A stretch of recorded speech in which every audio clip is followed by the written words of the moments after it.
Hi, Clutter Fairy fans. Welcome to the Clutter Fairy Weekly for March 24th, 2020. I'm your co-host, Ed Gumnick, and I'm speaking with Gayle Goddard, professional organizer and owner of the Clutter Fairy in Houston, Texas.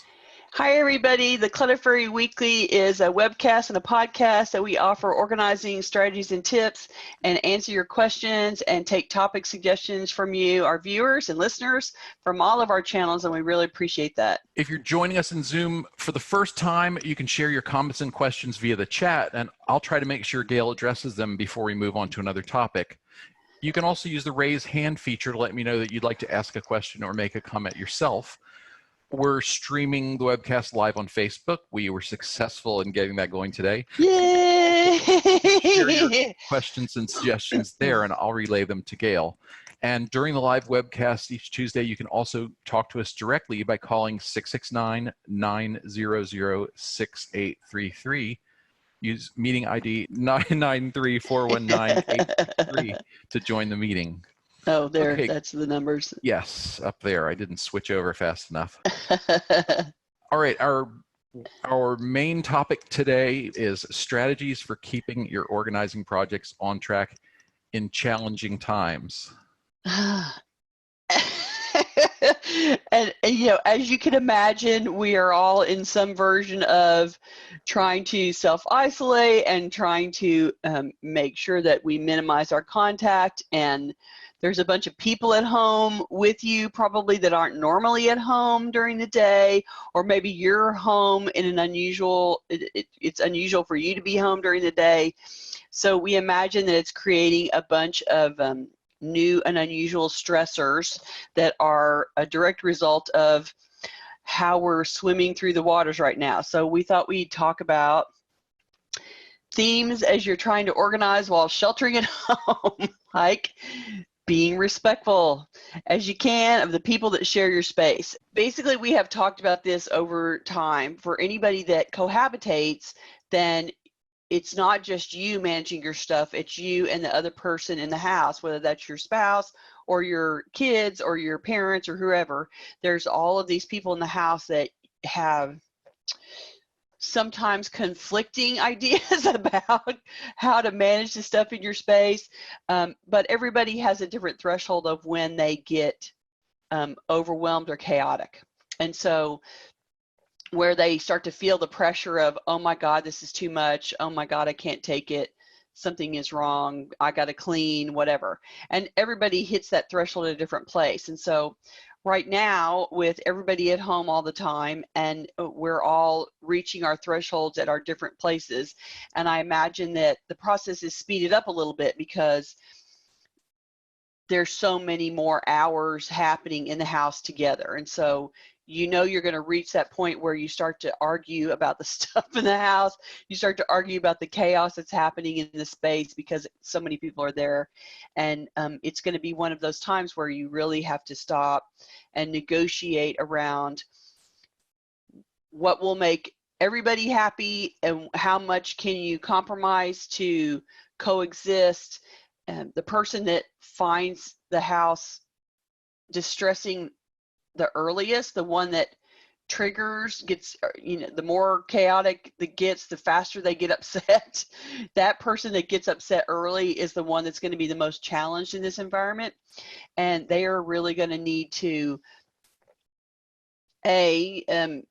negotiate, B, ask for some support, and C, have their expectations be a little more flexible than normal, because it's likely that all of the underlying difficulties that you have with the people that you cohabitate with already are just going to be exacerbated and irritated, inflamed during this environment. So you get to practice your communication skills. And I think the perfect example I have of this is I had a client who, she's married and she has 3 children that are young, in elementary school age generally, and the house always looks like, and she has 2 boys, right? So the house always looks like it's constantly in a sea of stuff rolling back and forth. They have a big house, they have a lot of stuff, and it's always crazy. And so the husband is an engineer, and he can come in the house from work and he gets assaulted by the chaos and finds it very distressing. But the thing that he did the first time that we were working together was he walked over to this table, the dining table, in the middle of the chaos, and he straightened the chairs up around the table. And for him, having the chairs be properly aligned under the table was a relief. Like, that to him was the thing that was yelling at him in the room. And I was standing there looking at the sea of toys everywhere and all the stuff on top of the dining table and the kitchen counters that were covered in chaos. And I couldn't believe that for him, it was that the chairs weren't straight. That was the thing that bothered him the most. And so you will be surprised about the things that irritate you the most. And instead of saying, oh my God, the house is a wreck, stop and ask yourself, which thing is the thing that is the most irritating to me, and focus on that and ask for that. And sometimes you can't get 100% how you want it. You can't make it exactly how you would want it and have the other person still be happy. You can't reach everybody gets it exactly how they want, but you can pick the priority things that annoy you the most and ask for those. And if you can, everybody can cooperate and work on the ones that bother you the most, it will go a long ways to making it be calmer in the house, is what I'm saying. Okay. Please be willing to negotiate. That's always important. Getting the office in shape to work from home is another thing that's going to be confronting people right now. And as JC was just telling us, she can't actually get in her office right now because she's caretaking somebody from her office. And so that's a little bit of a challenge. But I'm imagining that lots of people are right now trying to cope with, oh, the office sent us home and told us to work from home. And I never do that during the day. I always do that at night in my pajamas when I'm not thinking about it and nobody's looking at me. And it's a whole different ball of wax right now. You're having to do it during business hours, and you're having to have meetings on the computer where people are actually looking at you clothed. And you have the, your little kids running around the background, and that never happens. And so I'm sure that this is something that is affecting every household, that you got to try to get work done in this space. And so creating yourself this corner to work from will be a priority. And I think that choosing where that place is going to be is the top of the list. I would be looking for a place that you can set it up and not have to take it down for the duration, so that it's not something you have to pop up during the day and then collapse at night so that your family can do their thing. You want to go find a place where you can pop it up and leave it sitting there, and let it be facing back against the wall, so that if you're on a computer with somebody talking, they're just looking at your wall. They're not looking out into your household.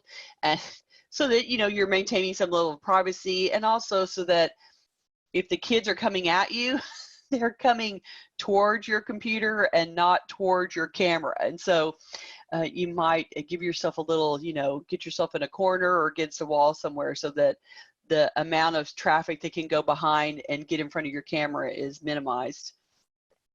I can't do anything if your cats walk in front of the camera. They don't care that you're against the wall. They're definitely going to walk in front of the camera. So I'm sure that that's happening a lot right now. The other thing is, you might want to create what I think of as a box, or the like a portable workspace with a little bit of supply. So assuming that you're working on the computer and you don't really need a whole lot of fiddly bits to do your work, that's not going to be very much, but you might want to have just a little container that has stuff in it that you might need, and then if you have to pick up and move that around somewhere, it's easy to do.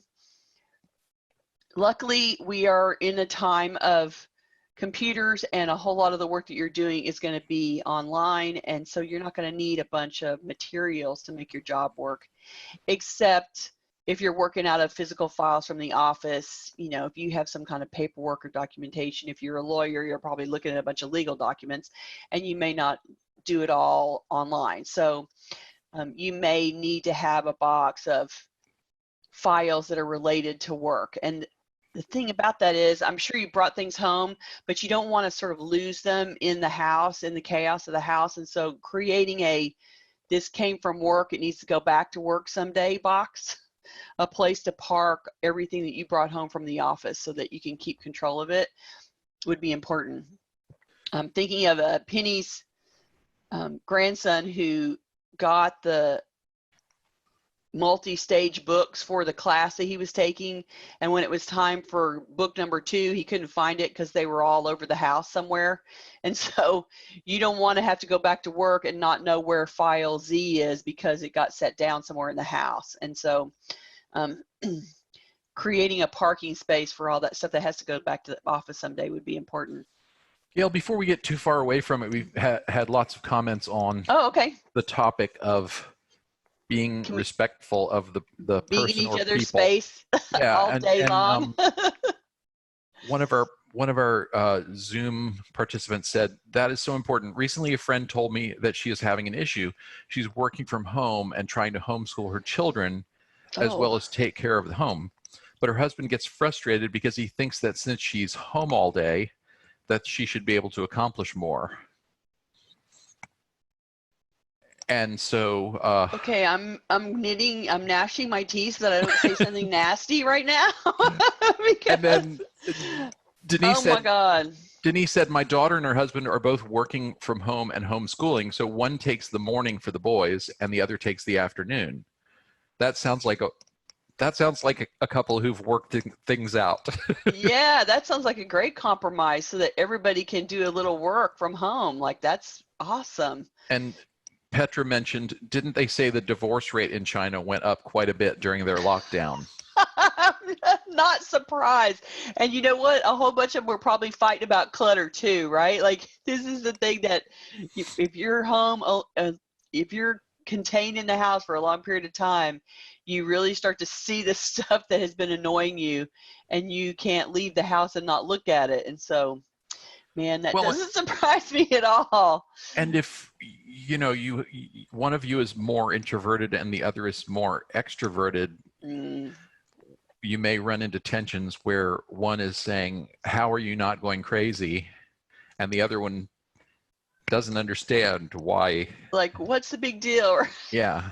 Yeah, this is a game that was designed for introverts. It is not a game that was designed for extroverts, that is for sure. Well, and I guess this is why, we're lucky that internet exists, because if you are one of those extroverts that's losing your mind, being able to get online and talk to people, and even to, like, some of my friends have been having virtual happy hours together, and so they've been creating a Zoom, and 15 people show up and they're all sitting there with their drink and they can talk.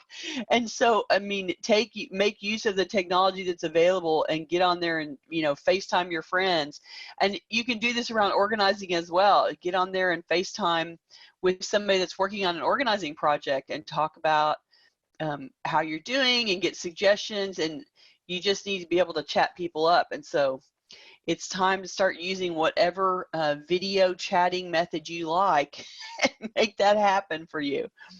And lots of people you can be online with somebody and have somebody talking to you while you work in your closet, for instance. You can be chatting up your sister or whatever, and asking questions and showing them things on the camera, and both of you will be entertained if you're both extroverts that way. Even the introverts are going to run out of steam. Even the introverts are going to get sick of being in the house. But this is why it's lucky that it's not, pre-internet days, because then we really would have been losing our minds by now. Okay. We talked about the office. Let's talk about the kitchen. One of the things that's happening is that everybody ran to the grocery store to buy their toilet paper and also to buy their food, because they were all in a panic about running out of food. And so now you have all this extra food in the house more than normal, and you are also cooking more meals. And so the idea of eating 3 meals at home is not typical for most of us. Most of us are used to at least being out during the day and having to eat 1 meal out and going out to restaurants for dinner, and none of that's happening in any great level. And so Now you have a very active work zone in the kitchen where you did not before, probably. And so, unless you have little kids, but if you don't have little kids, you probably have not had this much entertainment time in your kitchen in a long time. So I'm guessing that you're figuring out all the ways that the kitchen doesn't really work for you, all of the places where the kitchen is broken.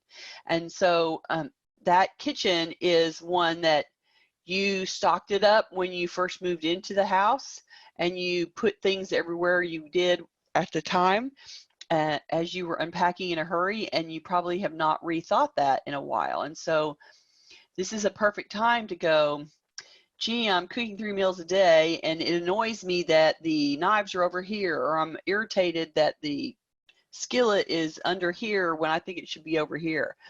This is a time for you to make use of the high volume that you're using the kitchen to inform you about what kind of changes you want to make in the kitchen, and preparing those work zones so that they actually support you in cooking 3 meals a day.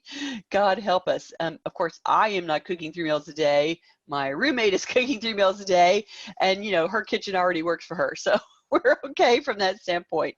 But it's been interesting that there's so much action going on in everybody's kitchens now. A, I would think about the workspace. B, I would think about all the supplies that you're using. Where are the pots and pans? Where are the glasses and plates? How are you finding that? Notice where you, as you're cooking, where you're irritated. Where do you go, when you go to reach for, where are you struggling to pull something out or put something back? And think about that process. It'll be a good time to pull out some, don't do it in the middle of cooking, obviously, but it's a good time for you to shift around. Maybe you want the dishes and the glasses to really be over here next to the drinks, or maybe you want the plates to be really over here next to the stove, or however you want to work it out. But this is the time where you're going to find all the things that don't work for you and see if you can change them around. I will say that, of course, we are all going to be madly using the dishwasher a whole lot faster than normal. You have more people in the house, you're cooking more meals, and so there's a lot of dirty dishes. This is not the time to be lazy about your dishes. That's what I'm saying, because you are going to be drowning in dirty dishes in a big, big hurry. So this may be one of the things where the collective population in your house, depending on how big it is, needs to come to a consensus about, we're all going to bring our dishes back to the kitchen. We're not going to leave dishes all over the house. We are going to help mommy and daddy with the dishes if we're little kids. We're going to rotate and put the dishes away. This is going to challenge those of us who don't like to load or unload the dishwasher.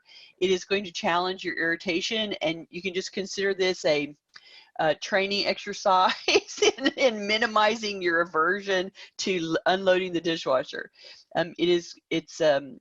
It's going to be something that happens that is an increased volume over normal.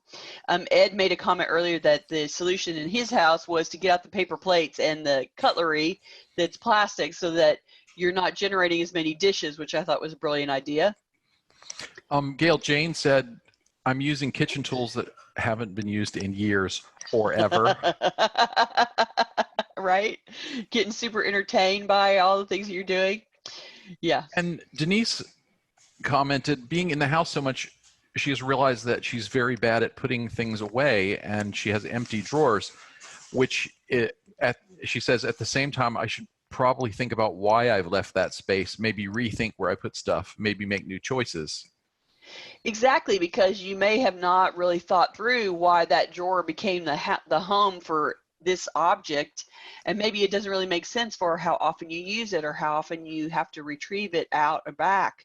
It may be that you've gone through your house and set it up without asking the question, how often do I use this?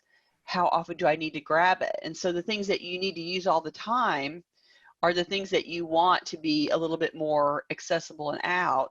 And the things that you don't use all the time are the ones that you want to make the effort to put back in a cabinet, to put back in a drawer, to put back on a shelf. in the theory that you're going to go over to the shelf once a week or once a month to pull this thing down, and the thing that you're going to grab 4 times a day is going to be on the counter in a container that you can get to. You know, I'm thinking of the, you know, the spatula or whatever that you're using 3 times a day now because you're in the kitchen all day long. You know, you want those to be a little bit more accessible. People have issues with dishes, and so this is going to challenge all your you know, rotating dish problem, and getting cooperation around cleaning up the dishes and not leaving them everywhere, getting cooperation about loading and unloading the dishwasher, and you know, you're going to be making them dirty as fast as you clean them. And this is the zen of dishes, right? Like, you may every day you get, just as soon as you clean up, you start the next meal and start making dishes dirty again. Like, it is a constant. There is no time, unless you die, where you stop making dishes dirty in the house. And so this is the moment where you get to confront that on a very visceral level, I think, and you know, try to deal. Let's talk about the pantry for a little bit.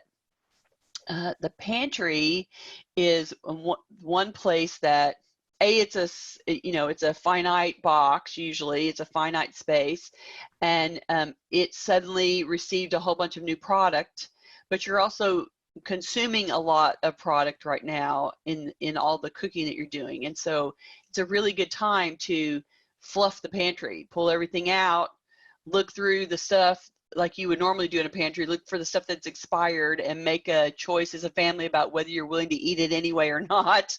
And then, get rid of the things that are dead, and then refresh yourself on the ingredients that you have. This is going to be where cooks start getting creative about, okay, I have this ingredient that is in the pantry and I need to make a meal, so what am I going to do with it? I guess it's time to Google that ingredient and look for a recipe with, you know, peanut sauce in it, and find out how I can use this peanut sauce. So I think those of us who are creative cooks are going to think of this as a challenge. It's like the Home and Garden Network. It's TLC, how to deal with the stuff in your pantry, and you win a prize if you get to use all your pantry contents up. So this is a perfect time to pull everything out and sort it and get an idea of what you have. And now that you've bought all this fresh, you know, I'm stocking the pantry against being home for a long period of time, you want to put the newer stuff in the back and pull out the stuff that's older and use that stuff up first, so that you're actually using the contents of the pantry. And you know, treat the new stuff like it is, it's stock, and it needs to be behind what you already have. It's likely that you'll find things that you forgot were in there. You will throw out some stuff that is really so old you can't possibly give it to your family without killing them. And then you can let the, you know, let the juices about cooking start to flow, and you know, start going through your ingredients. I mean, ultimately, you want to minimize your trips to the grocery store. You don't want to, depending on how, you know, compromised you are, your age, you don't want to expose yourself to another trip to the grocery store until you have to. And so part of how you do that is fluff this pantry and get clear about what's in there, and get the old ingredients up front so you can start using them. And, you know, I'm guessing that everybody's going to be eating some real creative recipes over the next couple of weeks while people work out their using their stuff up. We got a new toy last week in anticipation of this time. We finally bought an Instant Pot. Oh, and you joined the Instant Pot revolution? Yes, and I've already made a beef and veggie stew, mostly veggies, a little bit of beef, and then I made a quinoa lentil sloppy joes, which are vegan, except I couldn't get my hands on any lentils because they were completely cleaned out. So but I found yellow split peas, which work just fine. Hey, good adaptation. Yeah. So. See, cooks are very flexible. They're, you know, hey, I don't have this, I can substitute that. That's something that cooks do really, really well, I think. So we had a question that really relates to this topic. Okay. The other day, I can't remember which channel it came on, but someone said my husband has always been a get lots of it for a rainy day kind of person, and now I'm having a harder time making the argument that we only need to buy what we need. So what do you Right. what do you say to that? Well, Were the hoarders right? No, I would not say the hoarders are right.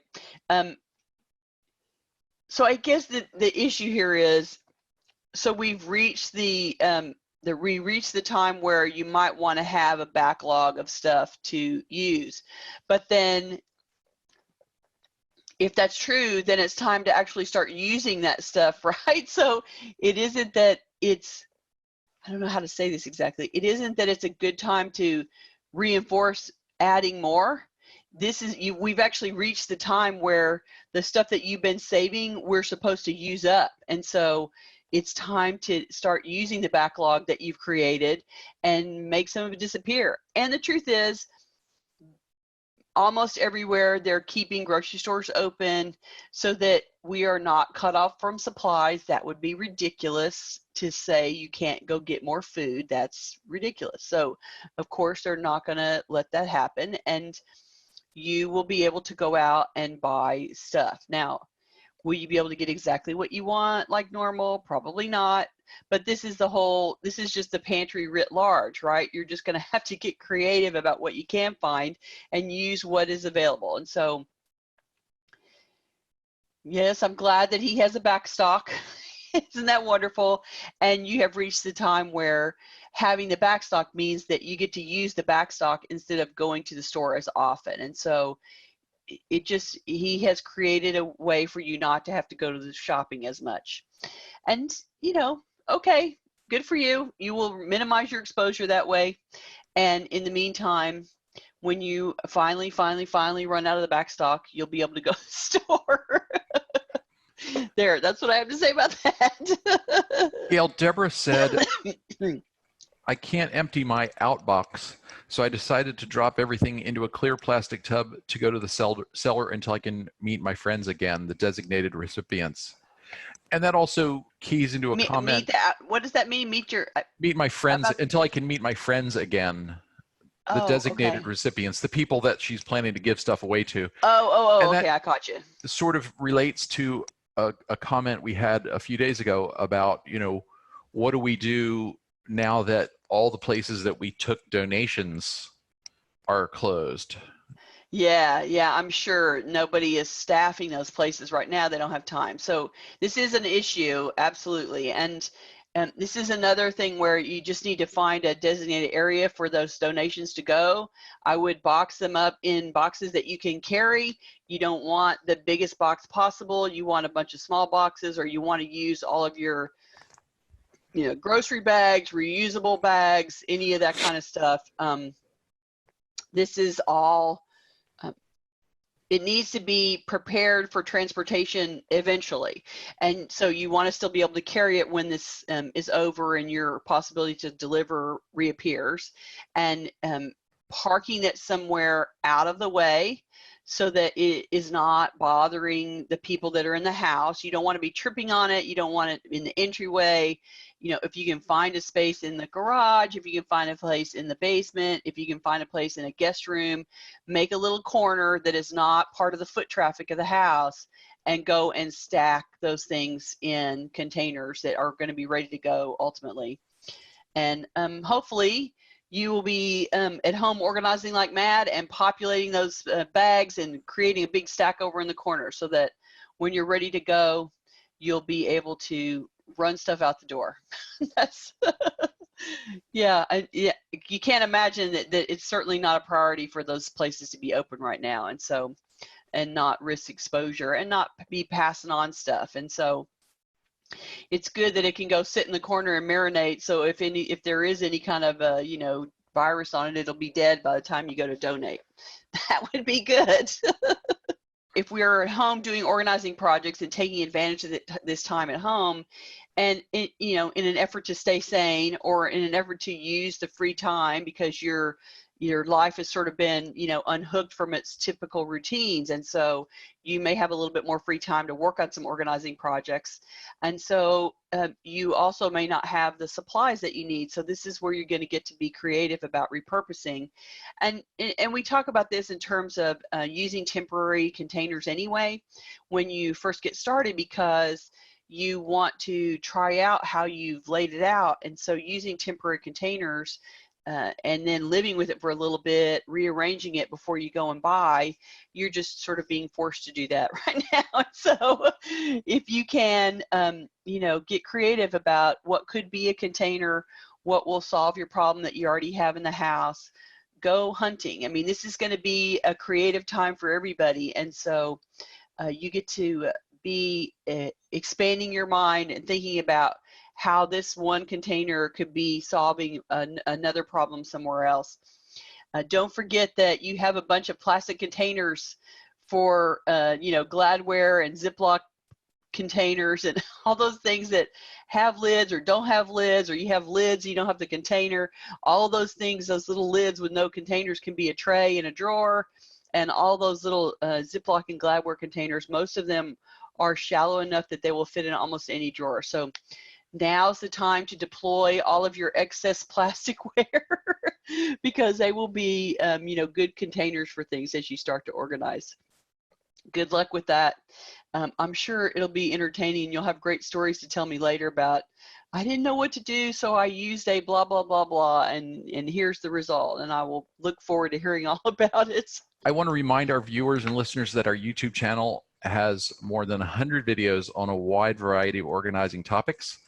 Go to you can listen to us blather about organizing while you're home all day long. Go to cfhou.com/YouTube, and now you have no excuse for not catching up on the backlog. You can also subscribe on YouTube to get notifications whenever we post something new.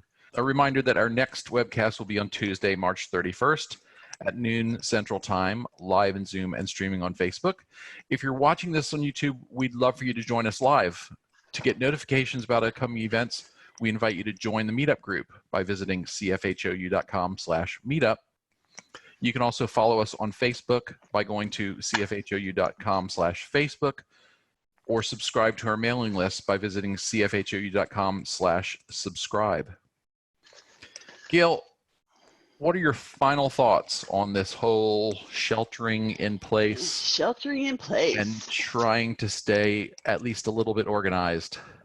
So if you're usually the person that's at home while other people leave the house, remember that while their presence suddenly at home is disrupting your routines, their whole day has been turned upside down.